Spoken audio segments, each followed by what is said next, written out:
Welcome to this special Zero Trust in OT Environments Rewind episode, where we explore why IT security frameworks don't simply transfer to the plant floor, how legacy systems create unique hurdles, and practical alternatives for securing industrial equipment.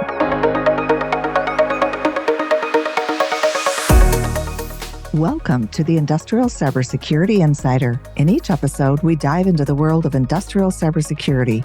Join us as we cover the latest trends, innovations, and practical insights as we talk with leaders and practitioners across the industry. Gear up and let's get into this week's episode.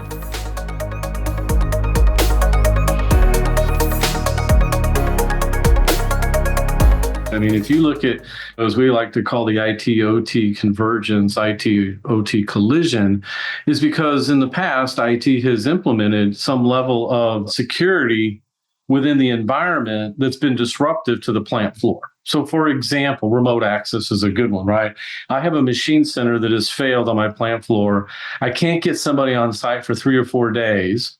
So I'm going to give them remote access, right, in order to get the plant back up and running. And if you have policies and procedures in place that it takes a week to get somebody onboarded to get them in, number one, or the remote access isn't working and I don't have anybody available to me on the IT side to set it up, get whatever is required, and now all of a sudden I'm experiencing a day or a half a day or a weekend of downtime that's costing me hundreds of thousands, if not millions of dollars a day. So because of these types of events, what has OT said to IT?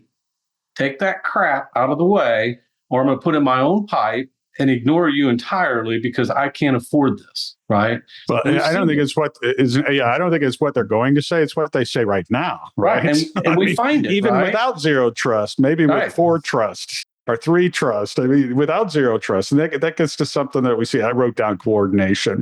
And I'll get to coordination in a minute, but it's the capability that IT organizations and their change management, which are great, wonderful things, they don't align with it. So if you're taking zero trust and you suddenly go, okay, we're putting in zero trust, but I need a change right now. Well, how's that handled on the IT side? I mean, we go through it, right? Like you said, we go through it and go, well, you got to be set up as a vendor, and then you fill out some paperwork, and then it's got to go into this guy's queue and that guy's queue. And who's paying for it? Right. Who's paying for this? What cost units is writing the check for this? And that's using one use case here, right? Which is just, I need somebody now. And that's just one use case.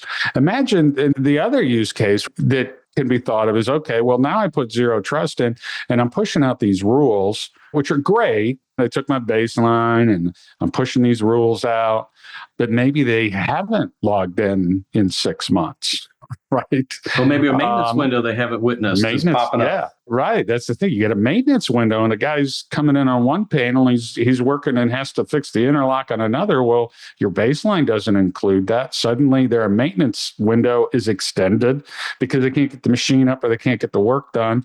And meanwhile, that ticket's sitting somewhere involved in there. So I guess not to get on the IT, IT just needs to recognize that, right? And go, well, what is my capability? Does my capability meet the needs that production needs if I'm going to roll something out like zero trust, right?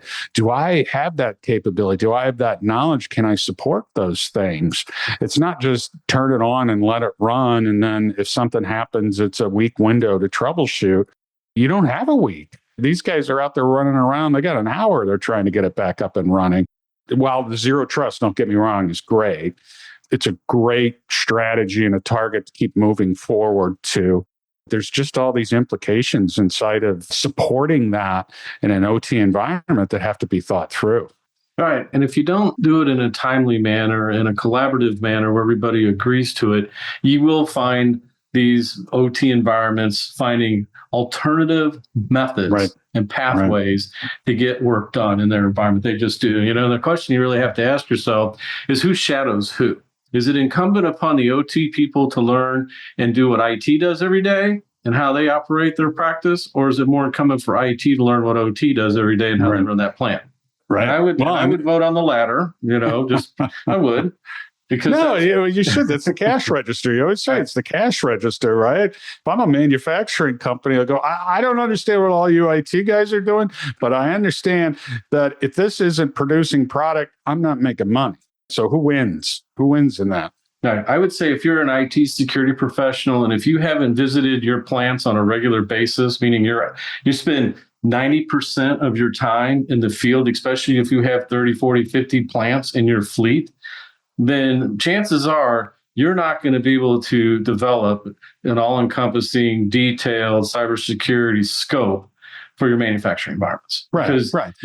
And that's just getting out there and living through the production aspects of it, but startups and or maintenance windows when we're taking the plant out of service for the weekend so we can go in here and do fumigations and to clean and repair and do some updating on some of our stuff.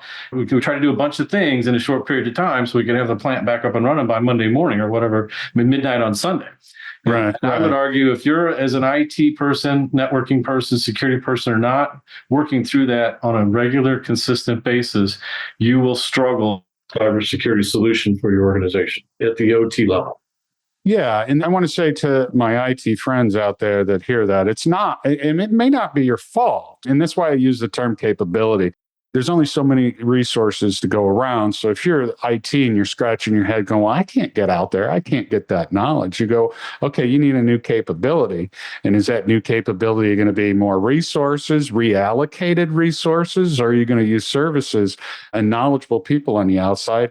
And quite frankly, loop in your OT friends out there, loop in your production friends, because they might have some money to spend too if they realize you're doing this to help their resiliency, right? They may be thinking about it and not even talking to you by saying, okay, well, what do I need to do? I want to jump to a couple other things here real quick, but to wrap that one up from a capability standpoint, and I think this will be throughout any of these security lessons that IT does, that they need to at least start that conversation there. So, hey, Dino, I want to touch on the asset inventory, another component that IT does a pretty darn good job of. Right. It's something that the OT folks need to kind of listen to. I'll open with something, and I tell all the clients this in our intro meetings, is that I came from the IT side. And as I joined up with you here at Velta, one of my realizations was, well, hey, they're a bunch of engineers, and don't engineers have good inventory, right? You would think they know. No, they don't. They have horrible inventory. They don't know what's inside of those panels specifically. They'd like to. They have a general idea, but they're more focused on what's going inside that machine and going out the outside and what's it producing, right? What are my raw materials? Is it making the other end? Then it is all the network and devices, components that are on the existing side. So from an IT perspective, while you have a good job of your inventory, don't assume that the OT guys know everything that's connected out in their plant. And that'd be a great way for the IT guys to come out and talk to the OT and say, hey, there's some value here. But let's talk a little bit about that from, the asset inventory to take that lesson to the OT side. What should the OT guys be thinking about? What should they have? What level of expectation should they have from getting a good asset inventory on the OT side? First, I need to recognize IT does that there's probably a 20 to 25 to 1 ratio of OT assets compared to IT assets out there on that plant floor. So numbers are a lot bigger.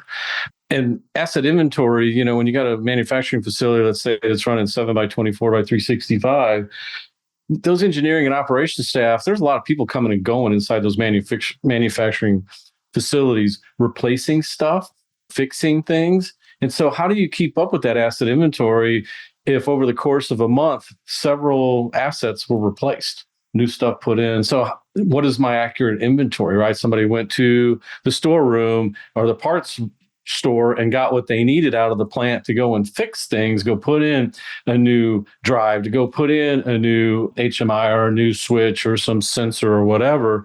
Well, how do you keep tabs of all of that? How do you know what went out there into the field if you don't have continuous monitoring to give you asset visibility, right? And most asset visibility practices that we've seen to date is to the IDF level, not inside the panels, where all of that stuff I just described is located. So is asset inventory important? It is. By getting asset inventory, you get information that tells you what your serial numbers are that you actually have live that are in the environment. So you can do a better job of managing your warranty and maintenance programs and know what you need to keep in stock, right? Because you can keep track of this information. You have the vulnerability and risk information that's provided if you're continuously monitoring that stuff. Some people would say, Do I need to continuously monitor that, or is there some stopgap measures? And the question is just, those do exist, right? But moving forward, you want to try to get continuous monitoring in place to be able to determine what assets do I have out there and what is their current situation from a vulnerability and exposure perspective, and who's remoting in, right? Yeah, hang on. Let's get to that remote. I'm going to stick on the asset inventory, and then we're going to do that remote thing again in a minute. But the asset inventory, right? Every time we show what's possible to a controls engineer or plant manager or facilities manager of what's possible, they look at us and they're like, holy cow, I didn't know that was possible. What about the companies that have already bought a tool, right, and they don't even give OT access to the tool? This is from the OT side. They go, right. Wait a minute, you guys have asset inventory. Why don't I have my asset inventory? Right? Mm-hmm. It sounded funny, but okay, I want my asset inventory. And they start taking a look at it. And you mentioned some of the things, but serial numbers and firmware versions, vulnerabilities, whether it's on remote run or run. There's a number of things with rack slots, with nested devices. They didn't even realize that was possible. To them, it was a physical inspection that had to be had in order to get that. And most times they'd have to take downtime so they could pull the equipment out of the panel to look at it to get the serial number. So, to be able to do this I just want to, yeah, I mean, this is the stuff that from an IT perspective, again, I come from the IT world, and it's like, well, I can get everything that I need just remotely and hit it. You got to remember that because of those devices and different devices that are on the OT side, they don't necessarily respond to the same type of technologies. So it's not simple and clean as that. But once you have the right OT specific tool sets, if you will, out there to get your asset inventory, hey, partner up with the OT guys, go back to your IT guys and say, do you have anything that can give me this asset inventory? Because there are tool sets out there, and they're combined with the cybersecurity tools can actually give you asset inventory, which gets to kind of that operational. What's the OT value in this thing? And the OT guys need to start asking for it. And the IT guys need to start saying, hey, do you guys want this in the OT world? And if they know that it's possible, they're going to go, that'd be good. I mean, we've shown these guys that, like you said, where they've had the tool up and running.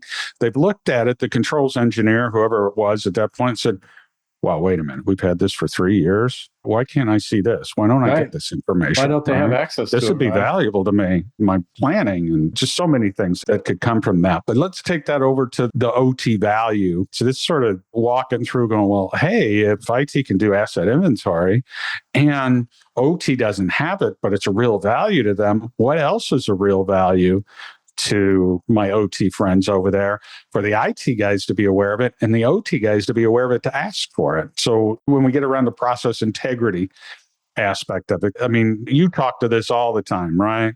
Process integrity, this gets to operational resilience and cybersecurity resilience. But if you got the right tool sets in place, those are one and the same for a manufacturing plant.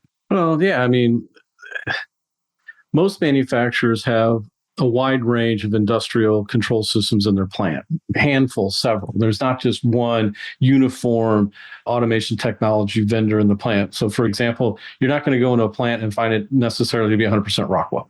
Where Rockwell, if you were 100% Rockwell, Rockwell's got some asset inventory stuff, Asset Center, for example, to help you keep track of your control system inventory, your PLC programs, your backups, things of that nature, so that you have a good inventory of what's out there. There are also ODIDS platform tools that will do that for you and do it on a wider range of automation technology stuff you may have in your plant. So if you got Siemens in there, and you got Emerson in there, you got GE or Honeywell or Beckhoff or Mitsubishi, or whatever you may have, to be able to get the same level of asset inventory information in that environment to where you're tracking PLC changes, process integrity. If somebody makes a change to a PLC, am I going to be able to see that? Now, if you're talking to a controls person, that's pretty important. Right. To an IT person, that means nothing, right? It means nothing to them. Right. And so the question you have to ask yourself is, the IT person who chose the OT cybersecurity tool, who's not giving the OT person access to that tool for whatever reason, because they don't think that they should, you got to ask yourself, why did you pick an OT cybersecurity tool? IT? Right. Why did you do that? Right. If you don't have the input and follow up with the OT people, again, who 80% of that information is valid to them, not you as an IT Right. organization, but to the OT people. So you have to get into that dynamic. And then here's what will happen is once you get the right people in the room, and you start uncovering this discussion that we're having, what will happen invariably is IT will start backing away and basically tell OT, it's like, yeah, you're going to run your own plan. You got to get your own tool. You need to fund this stuff, which is what happens. It does, because IT, once they recognize that their influence is small and they don't have as much control at that control point, and they're not really adding value to the OT organization, and OT's getting smart, they're getting smarter, they're getting wiser, they're maturing. And now they're starting to ask these types of questions. And I'm telling you, IT, what I see them doing is backing away. And then OT needs to start leaning in and start taking responsibility and accountable for these OT cybersecurity hygiene practices, and also things that will help them reduce potential unplanned, unscheduled downtime, i.e. process integrity. The IT world's well defined, right? I mean, that's the difference. You have an environment from an IT perspective where they've got a pretty good handle, generally speaking, of their applications, the application flows, how they want to control segment traffic amongst the different business units within their environment. They don't have any of that for the plant floor. And so it's easier for them to come in and try to lay something on top-down type of approach to implement a zero trust. In the OT world, you got to do a bottom-up. Again, melting pot. You have a wide array of different technologies and protocols and systems within those control system environments. And we came up with a new term, I guess we could call it a new term, and I'll let Jim call this that. But normally we find flat networks in the OT space. And sometimes we run across what, Jim? Super flat. Yeah. And super flat. This is serious, right? Because it is serious. Because super flat to us, normally in flat networks that we find, at least the control is still underneath the PLC, not exposed to the overall plant network per se, right? Drives, sensors, robots, servos, all flow meters, right? All of these kinetic physical assets are usually always separated at IO interlock. For you controls guys out there and gals out there, you know what that is.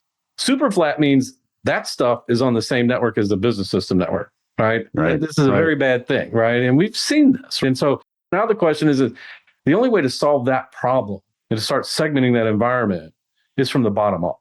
Because you got to start creating trust buckets within the plant of saying, I got to get these flow meters over here away from that plant network that's got email and internet access on it and Google surfing sites and whatever else is being surfed on over there, and get it away from the stuff that I use to make goods.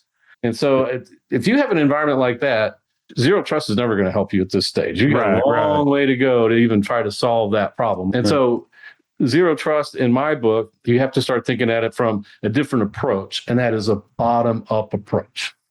Yeah, can I call it the bucket approach? Maybe the bucket approach. I like the bucket approach. Because I use really technical terms in this, right? The super flat and the bucket approach. But yeah, that's what we've talked about. And this gets to where you can get complexity. If you're trying to do it top-down and apply this over a zero trust architecture, and let's just stick with this networking zone issue with the trust in the zones, we still have the identity and the device and all the other things behind it. But just if you're trying to do with the zones and you're trying to do it over the top, you're going to have to start at the bottom to understand, well, what is in a zone? What is it trying to do? What is it supposed to be doing? And that's where you and I have been talking about the bucket approach, right? We got a bucket of stuff. Right? And that's in our super flat network. And it could be flat. It doesn't have to be the super flat network. The normal flat could still be an issue. But what we want to do is say, okay, first of all, most companies don't even know what's in that bucket. And a bucket, for my technical bucket term, is it's the facility or the shop floor, right? And they're in a bucket, and we can even call it a zone. But we're going to look at it and finally get visibility inside that bucket. And then we're going to say, okay, we got that myriad, the melting pot of stuff you referred to, right? And we're going to say, let's reach in there and let's grab something out of the bucket. And now let's put it over here in the safe bucket, right? And now that's the bottom up approach to trying to really get to what I would consider what zero trust is ultimately trying to do. It's just a different way of attacking it, because you have to realize we're in a different world. We're now living with cats or dogs, one of the two. They're different. They're kind of the same, but they're different. But let's start doing that. What is this one? This machine is unique. This machine comes from Italy. We don't have any other machines like that, but this machine's exposed. So what do we need to do uniquely to address that? The ball out of the bucket, and let's put it in its safe bucket. Now let's go back to the big bucket. Right. Well, and for our IT listeners out there, trying to approach this with network access control. And for you goes at Fortinet or ICE or any of those IT tools to be able to take that and drift that technology down on the plant floor is like putting a 16-year-old behind the wheel of a Formula One race car. They take out a long way to go to be able to drive that car. And putting that level of complexity and technology down at that level is a non-starter. One, the cost would be ridiculous. Two, you don't know enough about the environment to be able to apply, again, that top-down approach into that space. So you have to look at different strategies on how you start segmenting that network without being disruptive. And you can't take the plant down for weeks or months to try to figure several months or whatever to figure this out. You can't do that. So your windows are small to be able to get in there. So you got to be very tactical and strategic when it comes to how am I going to isolate and or segment these devices without technology that's expensive and costly. Again, back to the 16-year-old behind a Formula One race car. Right. Yeah, and it's an evolution, right? It took decades and decades to get here, and it's going to take some time to get out of it. But to your point, well, what's the alternative, right? But this is an alternative. There's some really cool technologies we've seen in how they approach that from the defensible architecture standpoint that can get you to this. It's just waving the magic wand of zero trust. Don't worry, we're going zero trust. It is always concerning for me because then it's about belief, but what is it actually happening behind the scenes? Which is where we live. Trust but verify, which is why he brought up that remote access. How many times do we hear it? No, we don't have remote access. Not allowed in our environment. Well, right there. There it is. And there it is. And they're like, oh, is that what it's doing? Yeah, that's what it's doing. So because that bucket of stuff is so unique, and companies have multiple buckets of stuff. And a bucket like this plant's bucket of stuff is different than that plant's bucket of stuff. And I don't care if I got 12 plants making the same thing. I got 12 different buckets of stuff.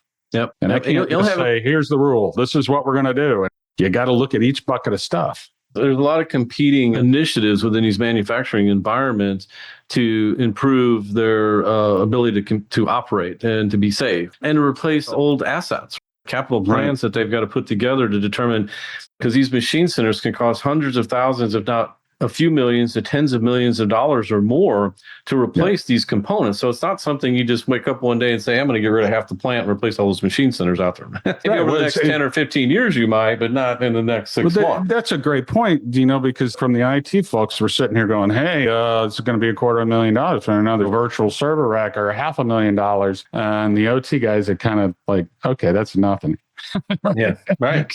Go ahead, and that's still going to be cheaper to replace your servers than it is to this bending machine or stamping machine that I have out there. I do want to touch on a couple other things right there important, because we're kind of really in the zero trust focused around the zones and the network environment, which there is the concept's the same, the approach needs to be different, but other areas, and one of the big key things that it needs to be considered when you get into the OT environment is that whole identity management stuff. Because the idea is that, okay, now we got to sign on. Well, I mean, how many PLCs do you have that have MFA on it that tied to some sort of LDAP server or your domain control? None. They don't. Well, I think Rockwell, some of the new ones, but it's still expensive to get there. But what's the majority that's out there? And what do? They probably put a shared password on it. So now, or just an admin guest password, if they change it at all. So suddenly now, this just one password allows you not only as identity into a PLC, but it allows you into an entire environment with not only the code that's on there, but the hardware and the application and the data, which is, again, so that in alone just doesn't fit. That device doesn't work in the zero trust model. The other thing that I want to say is, even though those are the PLCs was the example, let's just talk the Windows machines out there on the floor for the identity for zero trust. How many times do we see operators using unique passwords and unique IDs on the Windows HMIs? None. Doesn't happen. Right. No, Well, I mean, an IT those guy will operators are flip looking out. for an Well, why- excuse to go to the break room because it's like, Right, I don't right. remember my password. Somebody needs to come log this machine in. I'll be in the break room when you're ready to log it in and get it running. I've seen it. Right. So, You know? yeah, I mean, and that's what happens. They're like, it's just an admin. They might have one shared password. So suddenly identity is completely out the window on Windows machines alone. And there are real reasons why they do that. I always get a kick of the IT guys are always, hey, well, no, they have to sign in. It's like, have you ever worked on a plant floor before? Well, I mean, good luck with that. Good luck at going down there. See how that works out for you. well, now you're speaking something near and dear to my heart, where I think Right. from an IT perspective, if your role and goal is to help secure and protect what's going on in your manufacturing environment, specifically around your control systems, is you're going to have to spend some time working in your plants. And I don't mean a simple one-day visit. I'm talking about working there. Work through a startup, work through a shutdown, work through a new packaging line coming in to the plant from front to back, from the feed study all the way through to the startup and getting it operating. There has to be some accountability because one, that's how you get the OT folks to trust you. Two, the other thing you're going to learn is you're going to learn who their partners are they work with, who are the SIs, who are the OEMs, who's the automation technology vendors that they're involved with. You have to become part of it, right? Think globally, act locally. You hear us say that a lot. And for IT, it's managing 30 sites, 40 sites, 50 sites, whatever it is. And maybe there's a couple of them scattered around. That's great. But normally their focus is on the business system side of that, the carpeted side of that plant, not necessarily the concrete section of the plant. And that's why when it comes to zero trust, it's got a lot of challenges to be able to implement something like that in that space. So that's what we would say about zero trust when it comes to OT.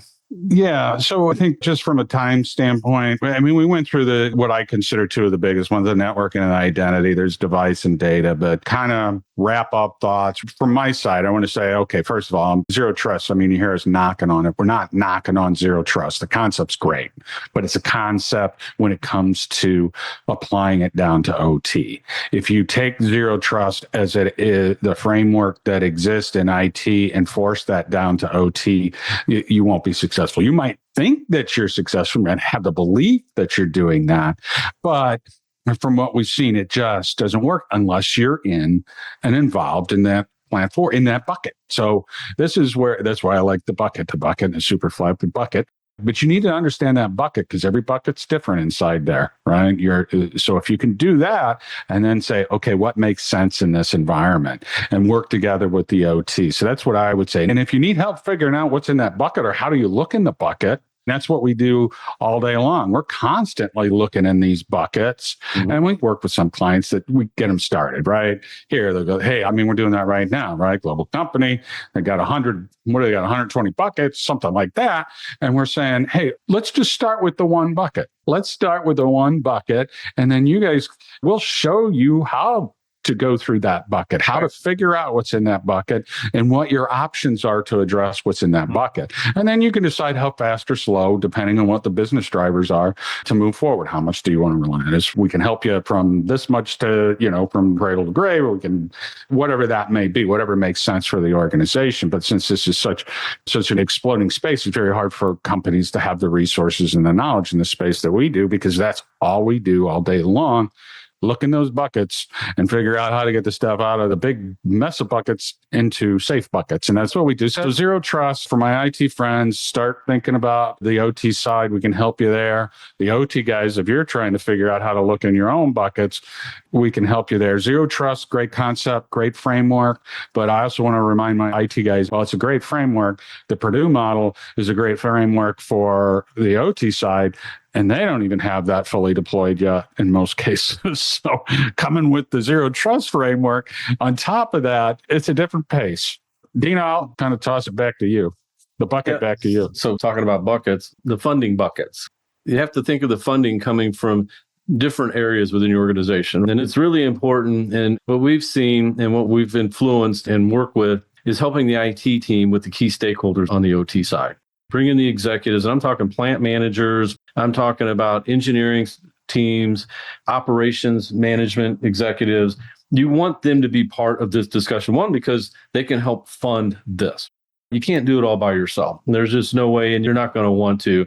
You need to get their involvement, right? You have to get them involved not only to help you fund it, to provide resources, strategy, whether you're going to build your own practice within the environment, or you're going to leverage organizations like ours to help you get started and or to help manage that practice for some period of time. So don't try to go alone on this as an IT executive, IT team to try to pull this off.